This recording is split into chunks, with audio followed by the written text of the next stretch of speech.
Right. And cool.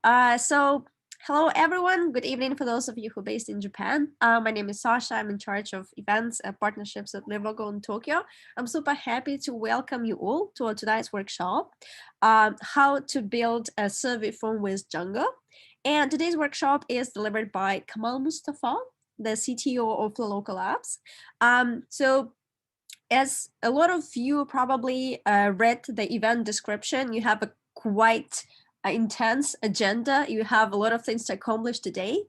So we have 1 hour, 30 minutes. And by the end of the workshop, you're supposed to build the survey form using Django as the name of the workshop states. Cool. So I'm super happy to welcome Kamal Mustafa. Super happy to have you as our speaker today. So without ado, I will give a microphone to our amazing speaker and let's this workshop begin. The floor is yours. Okay, thank you, Sasha. And thank you also for giving us these slots to get involved with Wagon members. So, okay, so my name is Kamal.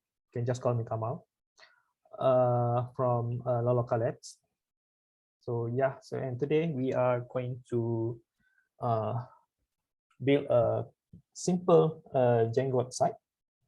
So maybe before we start, I want to know a bit, maybe if anyone's here already know Django, or maybe you don't have any experience, or this is your first time in trying Django, maybe you can give some, I don't know, maybe reactions if you already know Django, or maybe put it in the chat, or just say, okay, I know Django, or this is my first time. We have 22 participants. Yeah, that's great. Okay, we have, yeah, first time. Okay.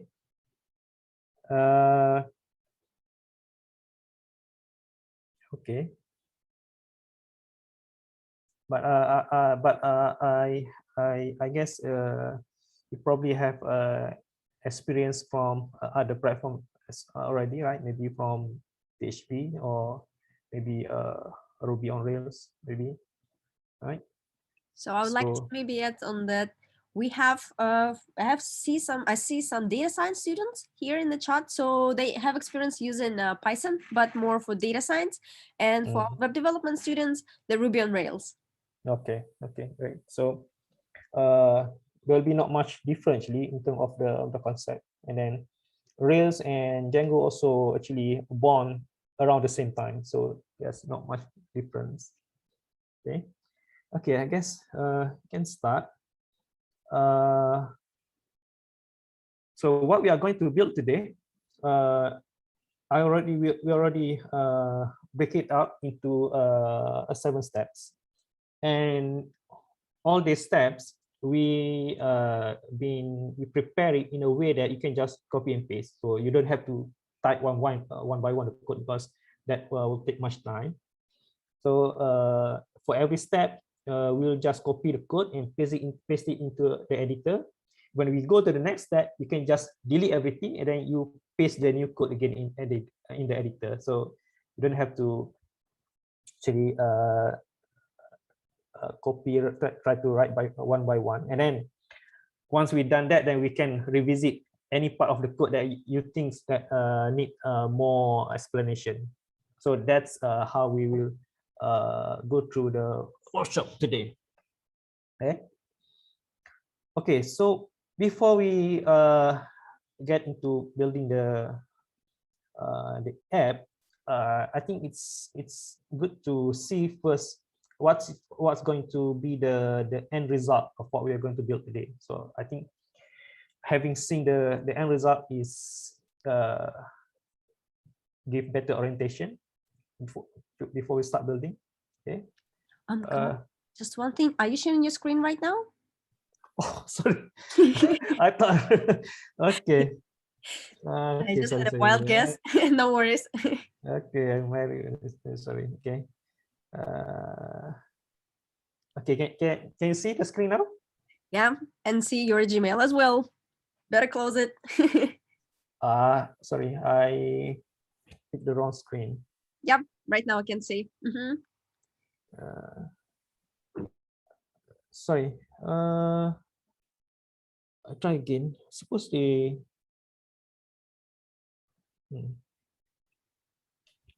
Yeah, you can choose which screen you would like to share. You can share the full screens, or you Oh, can share like. so this is different than Google Meets. They are sharing desktop, not Yep. Windows.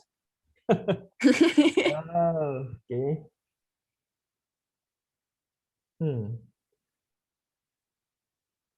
Let me pick a portion of screen. Maybe this one. No, you can't actually Just need GitHub repo. share Windows. Okay, so I just need to. Okay, this surprised me a bit. Okay.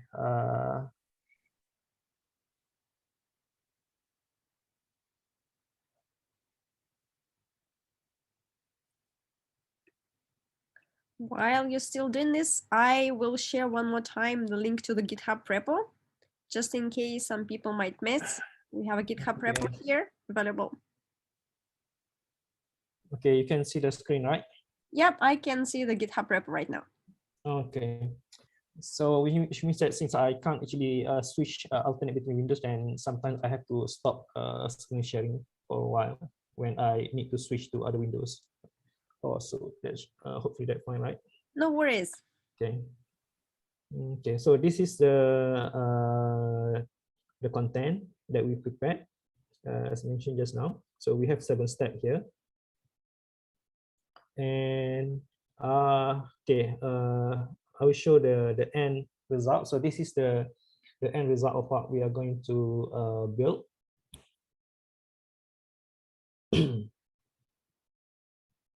So it's just a simple form. You enter your email address, and then you pick some of the question that you prepared for the survey form, then you submit it. And okay, this is to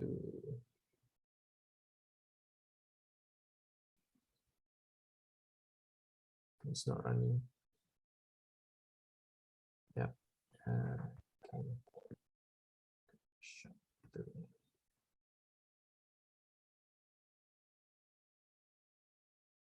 So we'll need to run this.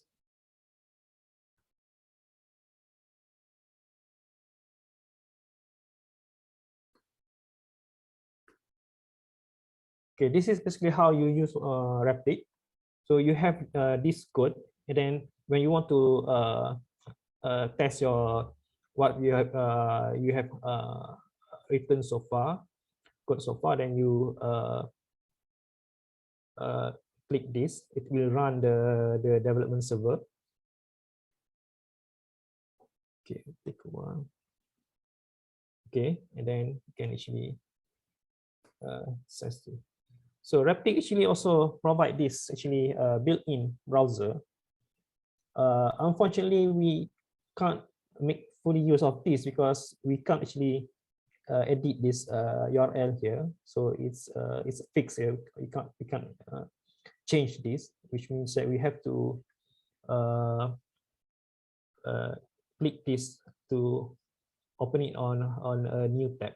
So click it here, then we will open in actual browser window. Right. So we have this. Okay. And then after we submit this, then it should redirect us to the this OTP get OTP UI, where we bring us to verify our email address, right? And this is where I have to stop the screen sharing. Oh wait, I think I can check it from my phone. Yep.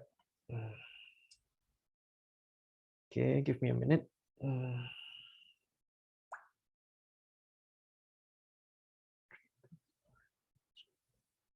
and I got the OTP 325084.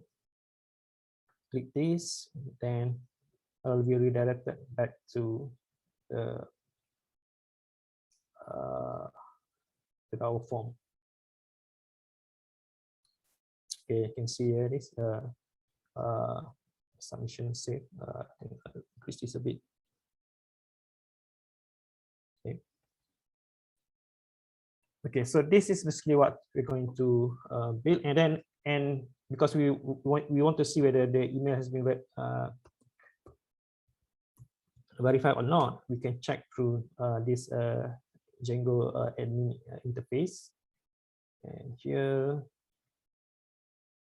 you can see this is one submissions, and then the status is verified.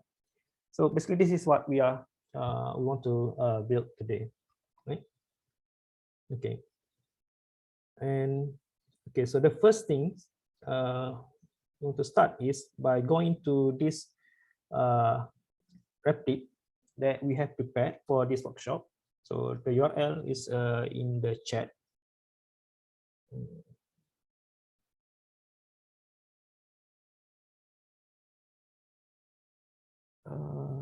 Okay, I think you can check through the chat for the URL, and we need to once if you have account on Replit, then you can click this fork button. Then it will fork to your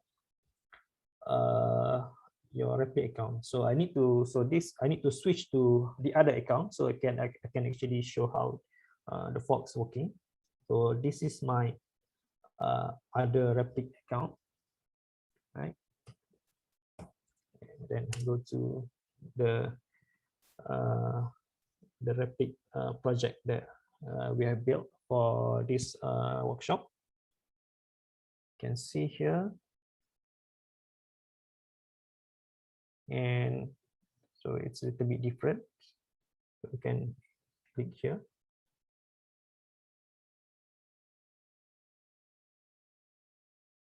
Okay, and now it's being forked into my account. So once it's being forked into my own account, then I can start editing this all the code, all the project code here.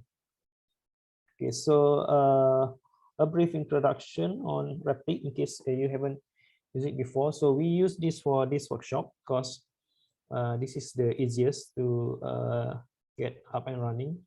So otherwise we will spend quite some time on configure setting up the environment. Right?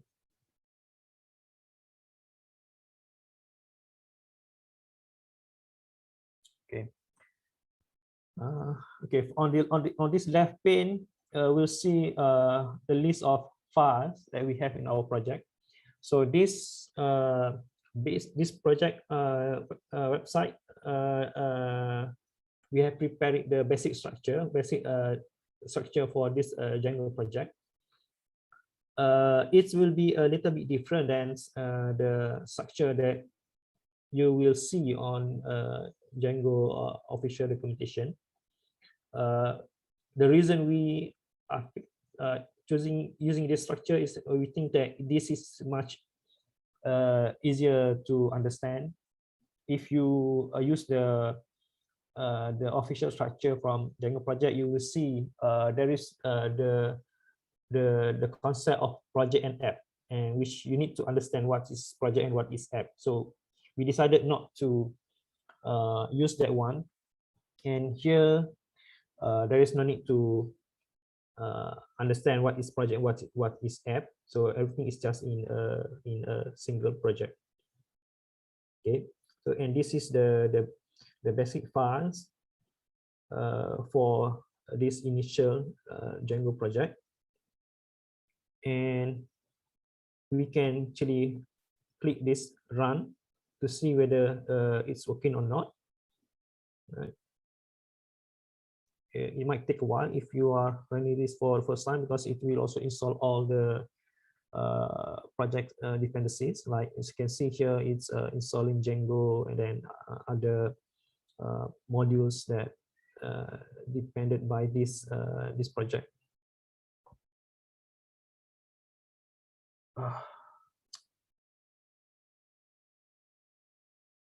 Okay, so we can see here it's a project is running, and then in the browser you can see the basic homepage. So which means that this is this project is we already have everything properly set up to continue building the app for this project, right? And this is here. This is the, you can see on the right, the bottom right.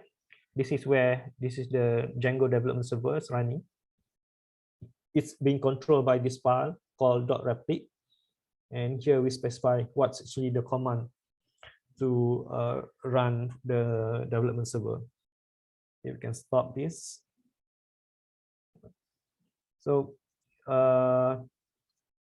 Replit has these features where if you have this run server running, whenever you change any of the code, if you can see here, right,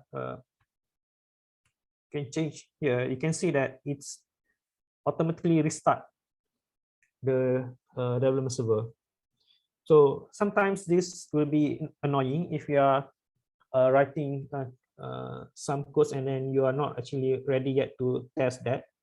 So if that happens, usually what I do is I stop first the development server, and then let me finish writing the code, and then I run the development server again. Okay, so it's up to you. If you think that it's not annoying or it's not bothering you, then you can just keep writing and then let Replit to auto restart the development server. Yeah. Okay. So let's go through our first step, which is step 1, in the workshop notes. So every time we want to work on a new Django project, so the first thing we will do is we define the data model for our project. So in Django, it is called the models. The models is where we store the data for our project, for our app. We can just actually click copy here to copy all this code, and then this is we need to write this in the file called models.py here. So you can just paste the whole code. Okay, so this is one problem with Replit, because it doesn't have the paste command here actually. So what I'll do here is just to Control plus V on using your keyboard to actually paste the code. Yeah. Okay, and then this is the basic model. So it's just a very simple model. We have one class called survey, and then there's a question. So one survey will have one or many questions. So which is why in Django, the way to define that kind of relationship is using what we call it this field type called foreign key. So from here you can see here the survey here is actually a foreign key to the survey class here. Then next is just a simple text field, and then a date time field. And then we have another model called choice. So choice, so every question can have one or more choices, so which is why we also use the foreign key relationship here to define the relation between choice and questions. And finally, we have the model called submission. So this is where we are going to store what the user submitted through our form. Okay, so here we're still using uh, the the foreign key to survey. So which means that one survey we can have one or more submissions. And the only difference here, if you notice here, is that we are using this many-to-many field to choice. So which means that a submission can have many choice, one or many choice, and a particular choice can be in many submissions. So that's the basic model that we have for our applications. Okay, so okay, we back to our nodes, and then once we define this model, we will need to generate the what we call in Django the migration files.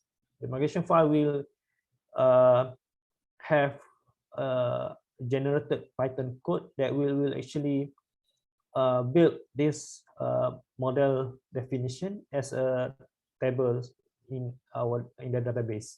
Right? So we can copy this, and then we back to our Rapid. You can see here in the console pane, there's also another tab here called Shell. This is actually where we can actually run any commands within this our project environment. Okay, so we can paste the code we copied just now here,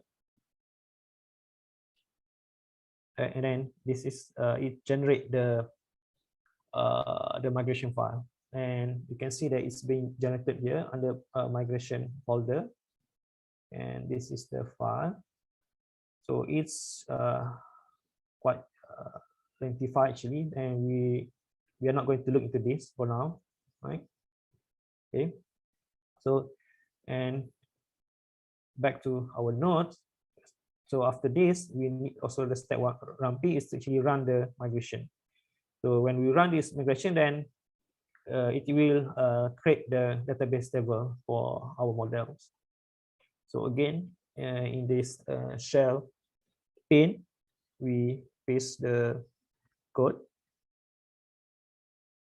to run the migrations. You can see that this is the migration for our app that we generated just now. And other than this, you can also see that it also generate the migration for other apps that actually enable for this project. So you can see here this content types app, the off app, the admin app, and couple more. Okay, yeah, that's it. Okay, so which means now we have this our models now already has tables in the database, which means that it's ready to for us to actually start entering that data to for the model. Right? So we basically done with this step one, right? And can go to step two. Okay. Okay. Just now I showed you the admin console for Django. So in order to access that, we need to create a user first that can log in and access the admin console. So here we will create the user that can actually log in and access the admin console. So we go to this shell again, can paste the code, and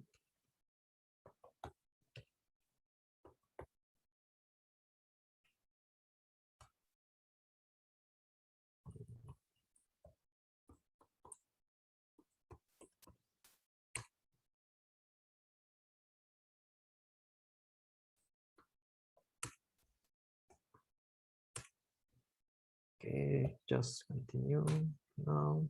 Okay, so this we created the user, and we need to do something here to actually enable the route to the admin shell that we are going to use in this step, right? So here in the urs.py is the file that control the route to our application. The route here means that if you access let's say mywebsite.com, okay, what should be shown. So that's basically call it the index route.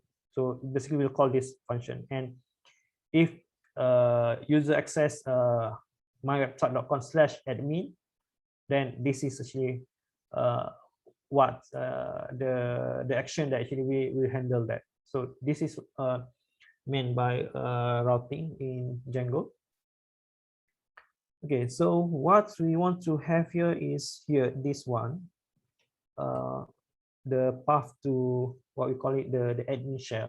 Okay, I will explain after this what is this admin shell. So let's test this first. Okay, we check the console, it's still running, which means that you can open this in a new tab so that we can edit the URL, right? And then we want to go to /admin/shell. Okay, and then can log in using the password that we created just now. Okay, we got this web shell that allow us to run any Python code in our project environment. So okay, the reason we're using this is because if you notice in if you're working locally, right, you work locally in your own environment, you don't need that admin shell because you can just use this your local shell, which means that you can actually run command here. Run here, and then you can actually do something okay from here. But the problem is that this console provided by Replit, they have problem with pasting multi-lines code, so it's a little bit cumbersome to use this for our session. So that's the reason we decided not to use this one, but we will use this web shell. So there is a big warning here already in the notes that this web shell is certainly for development only, and it's the reason why here you can see that I'm checking if settings.debug, then I enable the path to this admin shell. Right, so we will only use this for this development section. Okay, so back to the notes. Here some codes that we can use to test our model. We can just copy this, and then we go to this admin shell, and then can paste the code here. Okay, you can see here there is a 1, 2, 3, 4 lines of code where first we create the survey object, right?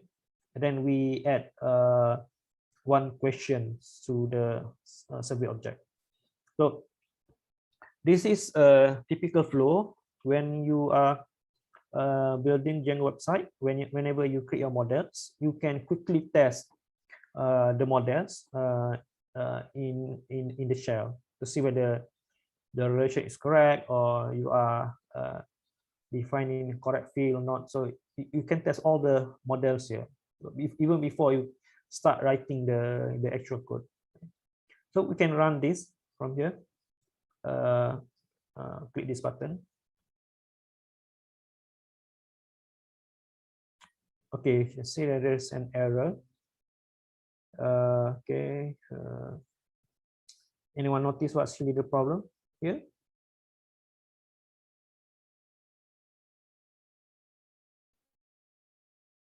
Anyone want to try? What the problem that we have now? Okay, so you can see that here. Okay, you can see here that we define the object as survey1, right? And then when we want to add a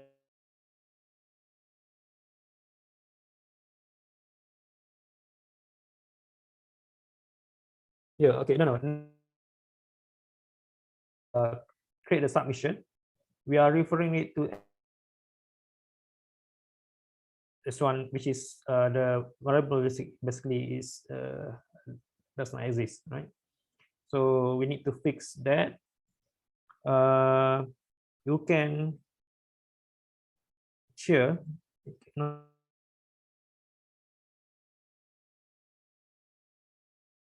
up and down arrow key to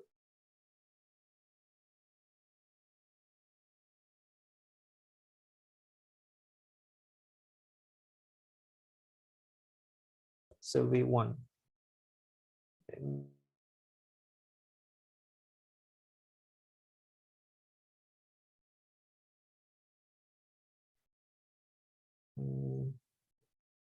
Okay, take a while. So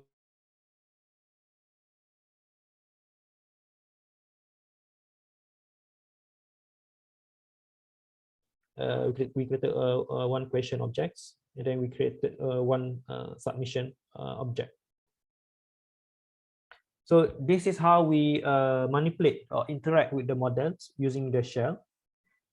And other than this, we can also we go to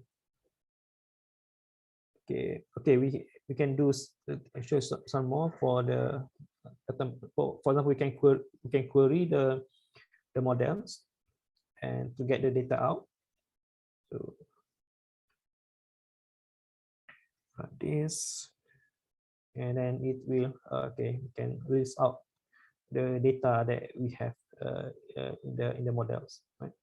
Okay, so that's the step 2. Then we can go to the next step, which is the step 3. Okay, so I've shown you before how we are the Django admin side. And so before we can use that actually, so the admin side is here. We go to /admin, right? We can see that this is how we can actually also interact with the models or manipulate, like list the data that we have or add new data to the model. But we don't see our models here, so that's why in this step 3 we need to actually register first our models to the admin side. So you can copy this and can go to this admin.py file, which is so in this admin.py file we will hold all the customization that we want to apply to the admin side. We can just paste code here, right? You can see here for each of the models, and then we define what we call it the admin class. So we have this survey admin, question admin, and submission admin. Okay, and once we have this, you can see here, and we reload, you can see that our model has been listed here now. So for example, we can go to surveys. Okay, and this the one that we added just now, right? So click this, for example, right?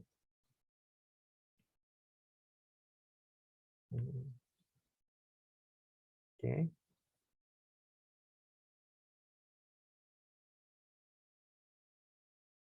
Okay, and here also we can add new data to the model. So we have an option, so we can either use the text console that we look at just now in previous step to add data, or we can use this admin interface as well to add new data. Okay, so we have, let's say for we add new question here. Okay, for this sector of Malaysia, then we can save. Then we can go to this again, and then for each question we can add the option. For example, secure,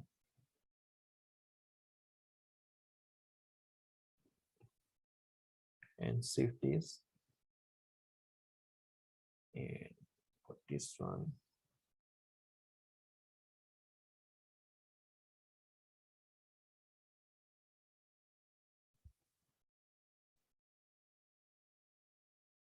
okay, save. Okay, we have two here, so we can delete this one.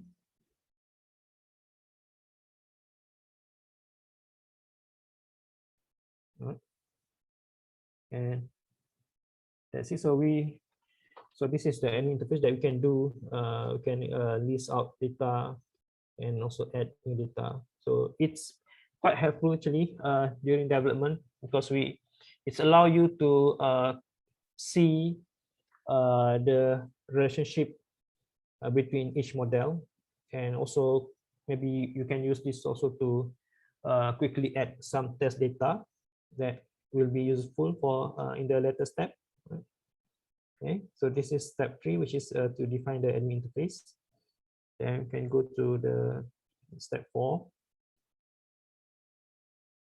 Okay, so since we want to here we want to define some form, right? So we need to also define the form class that will do to take the user input, right? So this is the forms code. We'll copy this, and then we go to file called forms.py. Okay, so it's not created here, so we will add a new file to our project. We can go there, add file. So let me use forms.py, and can paste this, Control V. Right, so this is the form. Then we can, on the step 4a, we can go back to the web console to test this form. Copy this, okay, go to the admin/shell. Right, so again we can paste the code here, then we can run. Okay, some error, so use the control plus the up arrow key. Question 2, key error question 2, question maybe. Okay, let's just try question 1. Okay. No, question 1. Question 1 for choice. Okay.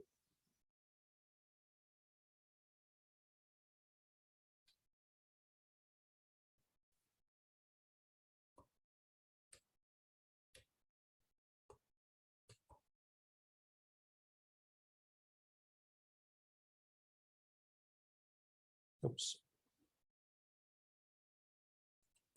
Missing.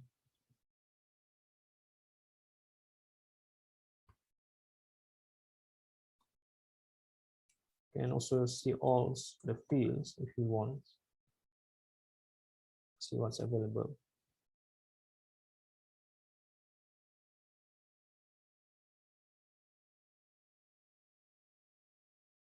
Okay, so this is how we use this web shell to also test our code, right? And this is for the step 4. And once we have this form defined, you can see that the forms also kind of working now, the forms definition. We will start showing these forms on our site, right? So this is what we will do in the step 5. Okay, so okay, we need to add this code, which is this is called views in Django. In Ruby on Rails, for example, this basically will be your controller code. So this is the code that will handle the incoming request, and then it will return the response object to the web server. So we just can just copy this, and we go to the views.py. Here we already have this, right? Can just remove the existing code, then Control V to paste. Good. So this is the exit views. You can see that we import from Wagon.forms, import survey forms, and then we will pass, we instantiate the form object, pass the survey object to it, and then we render this HTML templates. Yep. Okay, and then in the template itself, okay, so before we can go to template, we also need to add another URL root to the function that we created just now. So we can copy this. I can go to, we go to this urls.py. We add the new root here. Control V. Then we also import the functions here. So okay, this is one thing that might be different in Django compared to other framework such as Rails, because in Django there is no auto loading of the function or object. So every time you need to use or access certain object or certain function, then you have to explicitly import the function or the object. So in case here we define this function called show survey here in views.py, and then in the urls.py, in the routing definition, we have to import the function that we have created in views.py. And then here we define a new URL path, which means that if user access something like our website.com/survey/2 for the ID, and that request will be passed to this show_survey functions. So that's how routing works in Django. Then once we define that, then we need to write the template. So you can see here in views.py here, okay, we pass it's called a render function that will render the templates called wagon/survey.html, and the templates is in this directory called templates/wagon. You can see here there is no survey.html file, so we need to add that. So we add the file, call it survey.html, and then we paste the code. So it's a very basic template. It extends the base template. Okay, we're not going to look much into base template for now. Right. So the template language, it has some certain directive. So for example, the block content, this will override whatever block content defined in base.html. right? Just define the header and then we render the forms. Okay, so this all that we need to actually show our form on the page. Then we can go to here /survey and then the survey ID.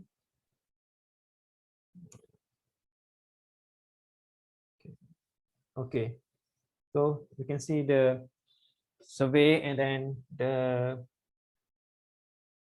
wait, this is the wrong should be here, sorry. Okay, here, right?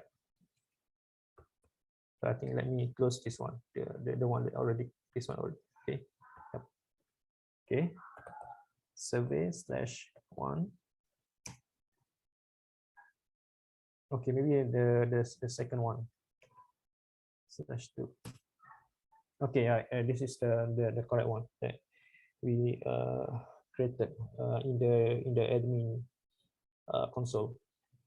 Okay, so we have our form now, right?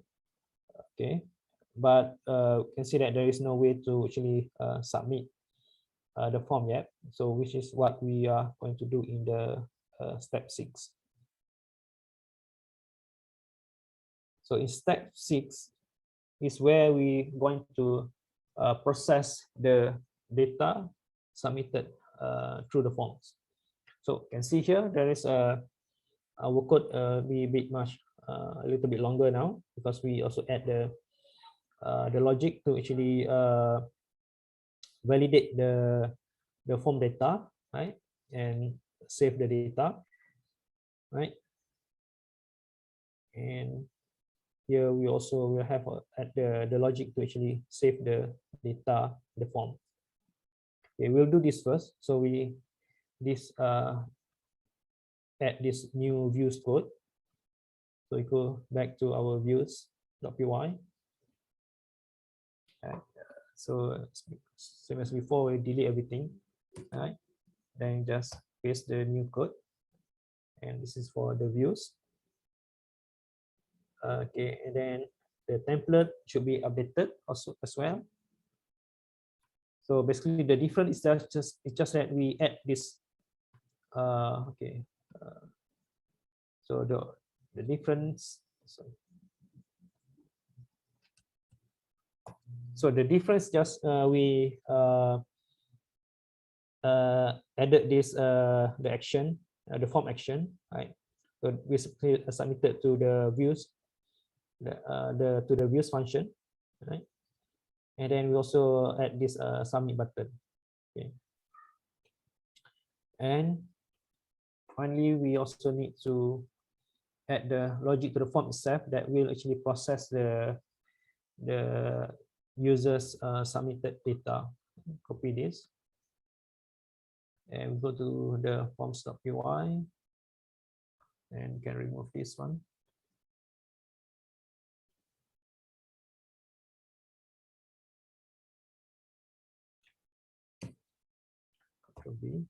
So okay, it's a bit longer now. So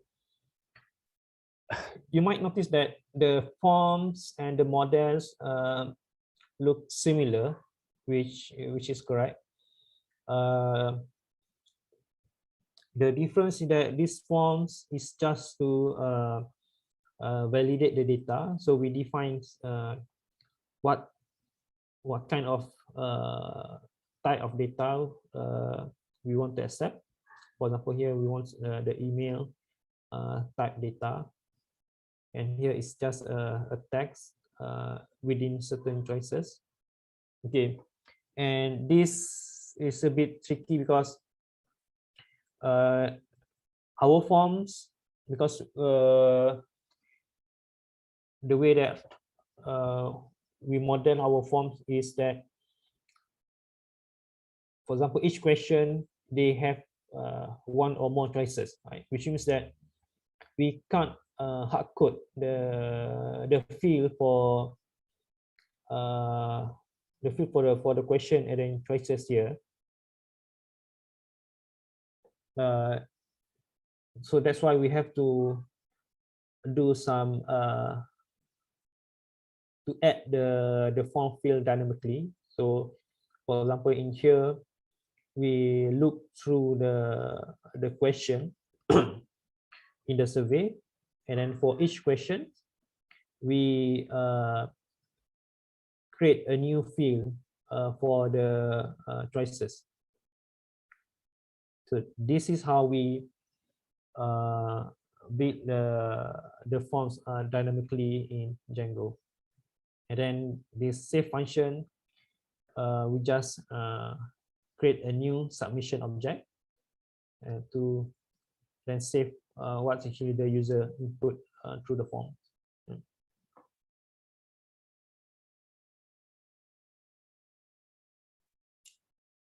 Okay, so we have this. Okay, and so which means that we can try again. We can reload this. Right. Okay, now we have a complete form, which means that we can actually enter the data here. Then we can pick option, try to submit, and which means that it's been saved. Try to hook. Okay.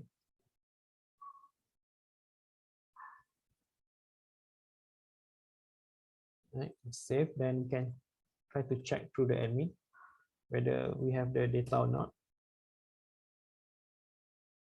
Go to submissions. Then you can see we have these new submissions, and we can also see that the email status is not verified yet. Right. So that's what we are going to do in the final step, which is the step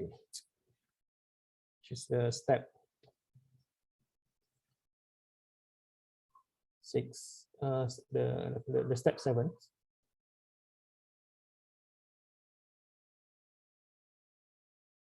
Okay, so we are now going to verify the email address using the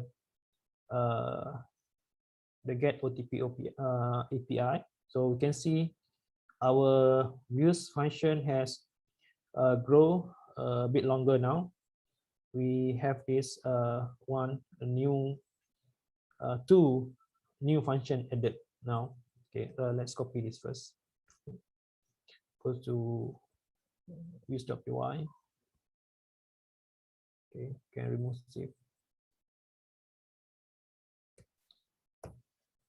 Okay, it's a bit longer now. Okay, so it's a bit, okay. The views itself, the logic doesn't change much. Here, the addition here is that after we save the form submissions, we will make an API request to otp.dev to actually verify the email address, right?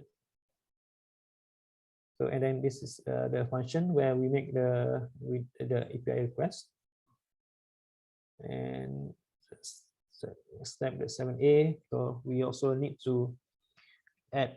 So here you can see the additional function here called OTP callback. So once the email address be verified by otp.dev, it will send a request back to us to inform us about the status of the verification, and we have to handle that request through this called webhook URL. So we define it here. So we need to make this available as part of the URL routing as well. So that's why we need to add this to our urls.py.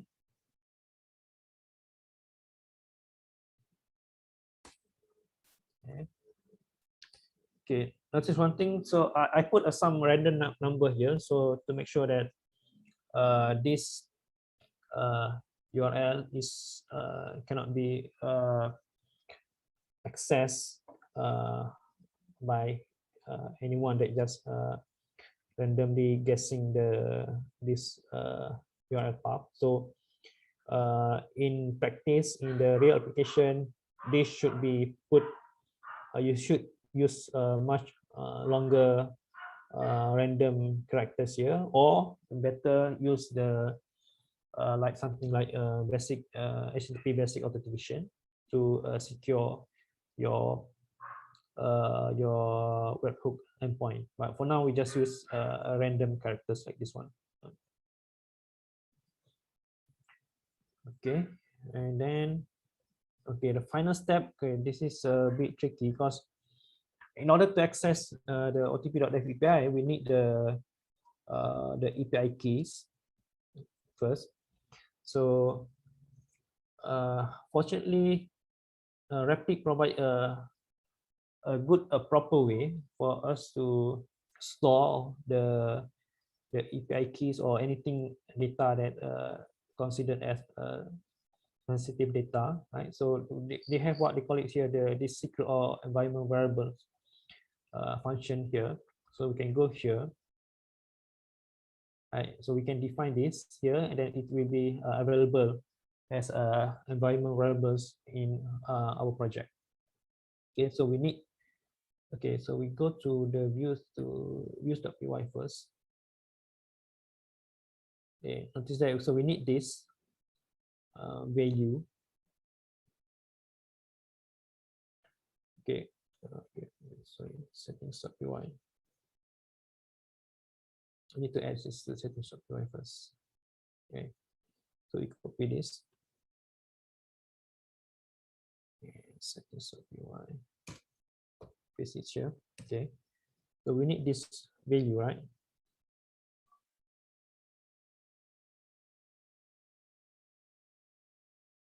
Copy this, and you can go to this. Oh, sorry, to the secrets. Paste this, and we can put the value here. So we need to go to here. This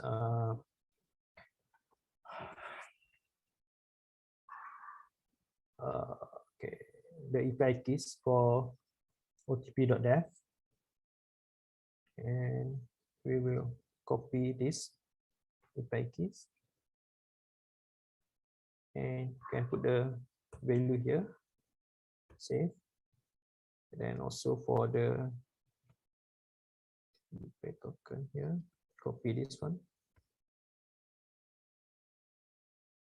and add this as new key, and go here, copy, and we paste it here. So now we have these two value, and it should be available to our code.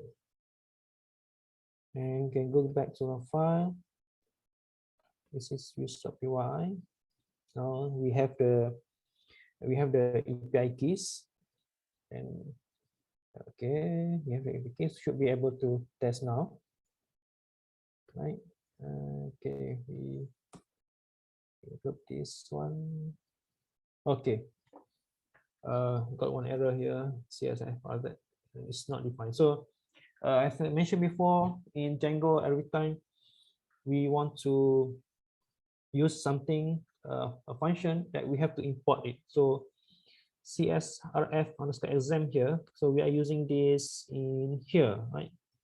Right. We are using this, but we are not importing it anywhere. So which means that it's not available to this module scope. So try to check srf.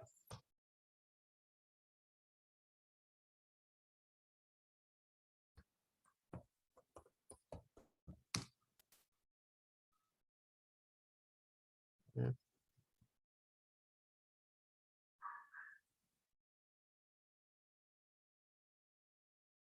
So it's coming from here. Go to use the decorator, and can edit here from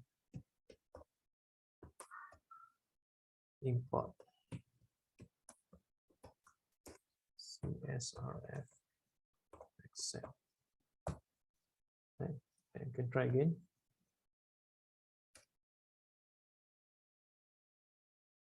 Okay, because we also forgot to import it in the rs.py here.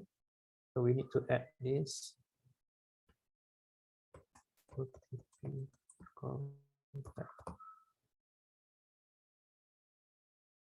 Try again. Okay. Okay. So got this, then we can try to submit again.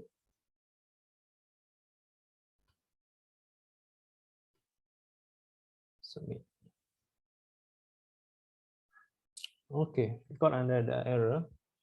Okay, so this is one also useful tools for Django development. So this is basically an interactive console actually that we can actually type code directly here to actually inspect what actually the data at this point. So we can click here. Okay, because this is I call it dangerous if anyone can access this. So firstly, we need to make sure that we don't use this for production. This is used for development only. And even in development, the security precaution is that you need to enter the PIN first before you can access this this web debugger session. So go back here, you can see here in the console tab. See here the PIN number shown here. You can copy this and you can put it here, confirm the PIN. Okay, we set, then we can have this you can see that console ready here. We can inspect what actually for example, what we want to look into this data variable. What's the content? Okay, you said that authentication credential were not provided, so we already specify this. So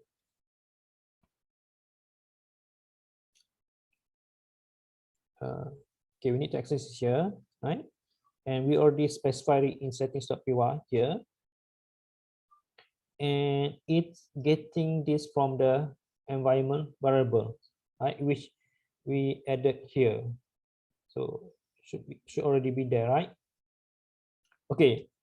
So the reason why Django is not getting that yet is because we need to restart the server before we can actually get this one that we just added, right? So we run again. Okay, and we try to submit again.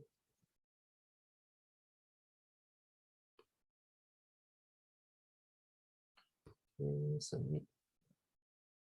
Okay, there's still an error. Check again what is in what's wrong now. Okay, so we say that URL doesn't match API user domain here. So you can go back to our API settings here. Okay, so it means that the domain here is listed as Wagon Workshop -2, while our URL here is Wagon Workshop -4. So we need to update the API settings a bit. So go to here.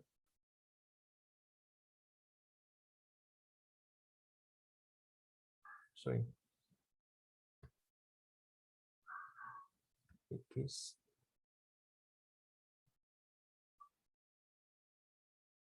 Okay.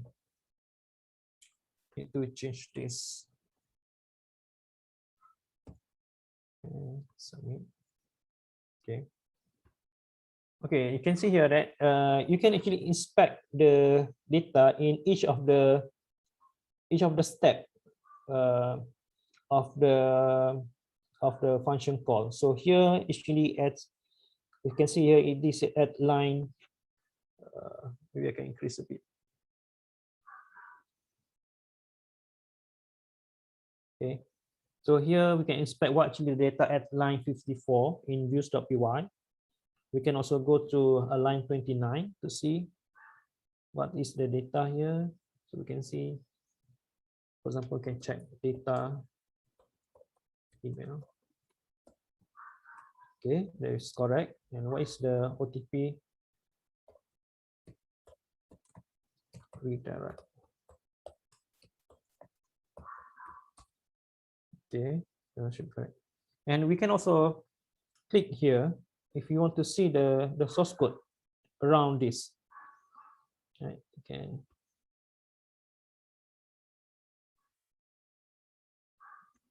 Okay, so we click this, then we can actually see the source code where on each step that we want to debug here. So which is also very helpful during debugging. Okay. Anyway, back to this error. So we already fixed the setting, so it should work now. This I try to submit again.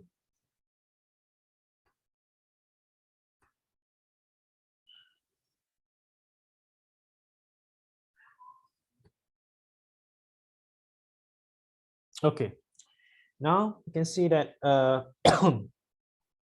we have been redirected to OTP site, which you can see that in the code here. We go back to our views.py. So we can see that here we call the send OTP function, which will make requests to the OTP API, and it will return a URL that we can redirect user to verify the email address. So here we got the URL, then we return the redirect response here, and that's why we being redirected here. So we can enter the OTP value,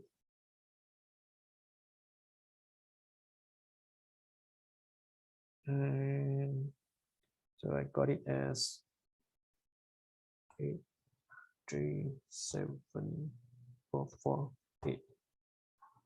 Verify. Okay. So the application is successful, then it will redirect back to our form. You can see that it's been saved, and we can check through the admin console, submissions. You can see here that we have one email that is status verify, which is the latest one that we added just now. Yep. So that's it. We finish all the 7 steps to build the forms, and then also call the OTP API to verify the email address. Okay.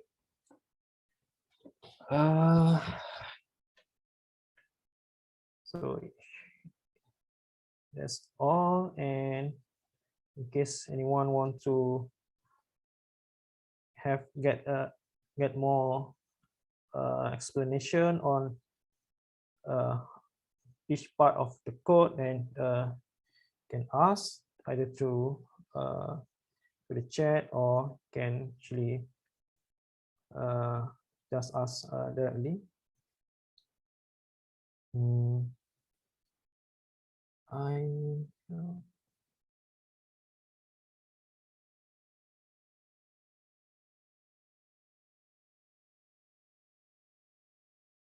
So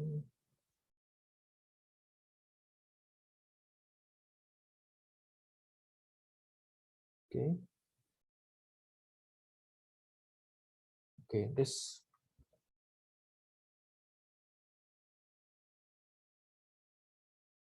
okay. there's a number of questions through in the chat.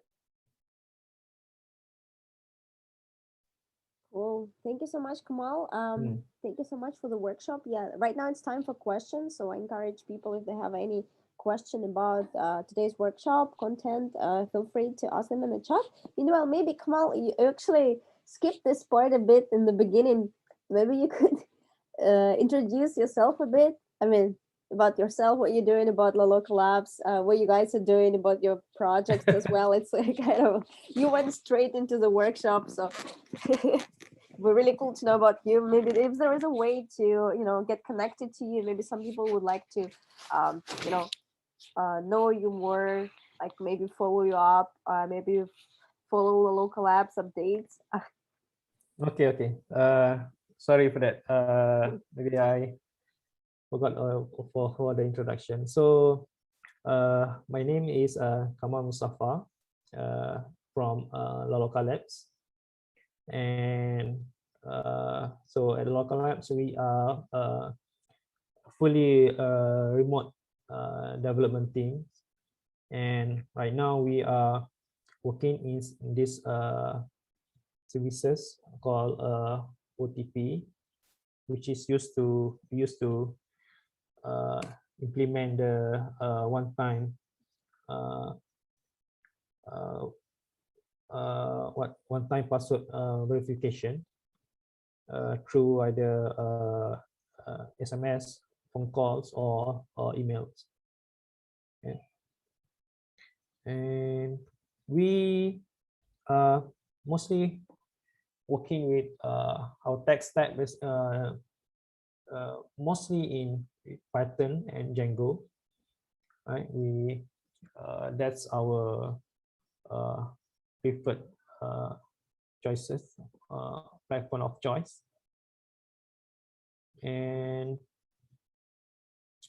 yeah, I think that's it for the introductions. Oh, thank you. I think that probably some of your team members shared links to today's repo. And did you also share? Oh, yeah. So you also there was also a link to the OTP shared in the chat. So if any of the attendees are interested to explore more, feel free to click on the link. Maybe I'll just post it one more time. Yep. So yeah, there's the link to the workshop contains the notes. You can get the full notes there, all the steps. Where if you want to try again after this, you can follow the step by step. Either you can do it through Replit, or if you want to set up your own environment, you can also go through Django project here. Okay. Okay. So this is the official Django documentation, where so you can also, there's also a guide on how to start from installing Python, how to install Django, right? How to prepare your local environments. But for starter, I recommend you to just use the Replit environment if you want to go straight into coding instead of spending time to set up the environment. And then once you are comfortable with the Django code, then you can go back to trying to set up your local environment. So I think that's a much better flow instead of trying to set up the environment, because sometimes if you just spending the whole days, for example, just to set up environment, is demotivate you because you can't get to the actual coding. So much better to get into the actual coding first, and then you step back and then try to set up the environment.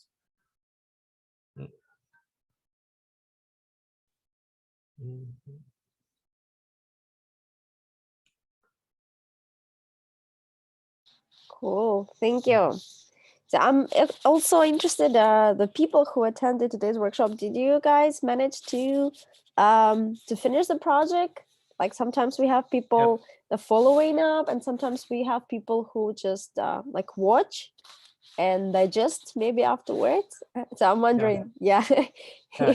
If you want to share your replik also, feel free. You can go through the code and see maybe how to finish or where you got wrong. For example, you can also do that.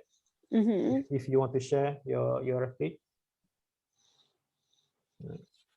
Cool. Is there a way to share the replik maybe like afterwards somewhere? Do you guys have like I don't know, like email or something that it's possible to contact you? Yes. So feel free to go here to the how do you this this Zoom is covering.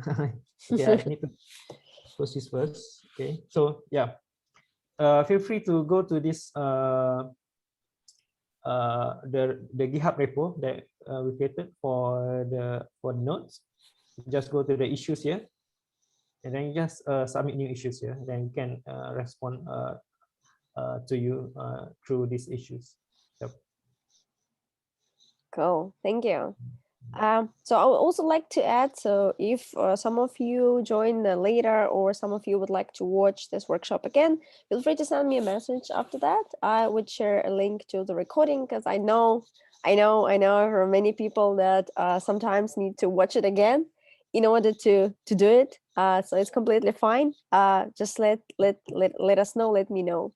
And maybe Kamal, if there is a way to contact you, I mean, if you have a LinkedIn or it's like a working profile that you would like to share, if people I don't know, maybe would like to connect with you afterwards and network, or maybe know more about what you're doing, that would be really cool. Yeah, so my personal GitHub is this one. So you can also reach me through this, and there's also other links there. So I also sometimes also active here in dev.to community. Okay, you can also reach me here, and also sometimes I write some blog posts here. And then yeah, I guess so. I think this is the my preferred channel if you want to reach me out. So either through GitHub or through this dev.to website. Cool. Yeah. Thank you so much. I also would like to shout out to your team in the chat. So I think that we had a lot of helpers today. Thank you so much for all the local apps team members who attended today and who helped us a lot. Yeah, so probably with that, looks like everything is clear. Would like to say one more time, thank you to Kamal. Thank you. It was a really good Asha presentation. and the Wagon. Thank you. For everyone from the local labs, it was great to have you guys. Also, as I mentioned, I'm recording it, so we'll be able to share with you if you would like to use this video recording for you afterwards. Feel free to do that. And yeah, looking forward to having a lot of people testing your service, discovering more the value of it, spreading the word about your service in the dev community. Good luck with the project. Yep. Thank you. Thank you so much. Yeah, so would like to say good night, good evening for those based in Japan's time zone. By the way, Kamal, are you based in Japan right now? Are you in Malaysia? No, I am in Johor Bahru, Malaysia. Oh, that's cool. I really envy you. We had a temperature drop today. It was very cold in Tokyo. So I wish I could be in Malaysia right now. Yeah, it's good weather here. Yeah, looking good in a t-shirt. Nice. Cool. Yeah, so good evening anyway. I know that you're in a kind of like very similar time zone. For those of you joining us from a different time zones, good evening or maybe good morning. It was nice to have you all, and looking forward to seeing you again. Thank you and Okay, bye. bye.